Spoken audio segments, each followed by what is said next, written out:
চিন্তা করে দেখেন 31 তারিখে কি বলে জানেন? হ্যাপি নিউ, এটা বলে বছরের, এটা কি বলে জানেন না আপনারা?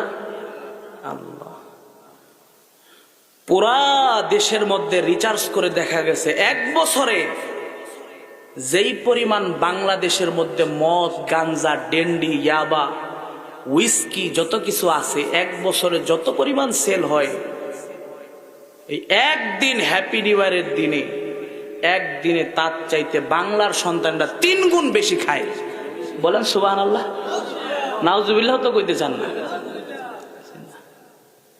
চিন্তা করে দেখছেন, এমন এক বেহায়াপূর্ণ দিন যেটা ইসলাম এবং মুসলমানের সভ্যতা আমল করতে পারে, কোন মায়ের সন্তান এটাকে পালন করতে পারে না। কি বলেন, ঠিক কিনা? আহা, সমগ্র রিসার্চ সেন্টাররা গবেষণা করে দেখছেন পুরা বাংলাদেশের মধ্যে যে আমরা হ্যাপি নিউ ইয়ার পালন করি, অর্থাৎ এই দিনটাকে বাংলায় কি বলে বলেন? এই দিনকে কি বলে? হ্যাঁ, নববর্ষের দিন বলে। হায়, কারে আমি কি ওয়াজ করি, মুশকিল না? হ্যাপি নিউ ইয়ারের বাংলা কি?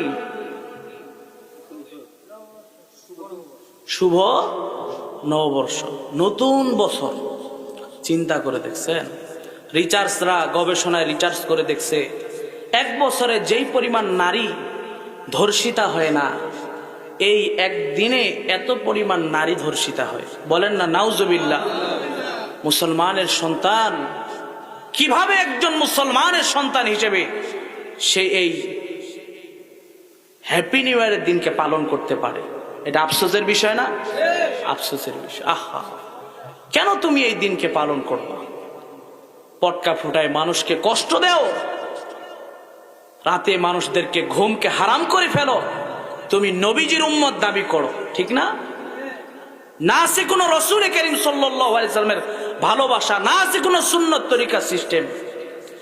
আরে আকাবিররা এমন একটা রাতকে সুবর্ণ সুযোগ মনে করে মালিকের দরবারে কান্দে আর বলে, আল্লাহ, আমার জিন্দেগি থেকে 1 বছর চলে গেল, আল্লাহ না জানিয়ে 1 বছরে কত কি গুনাহ করছি, আল্লাহ সামনের বছরটা আমার জন্য ভালো করে দিয়ে।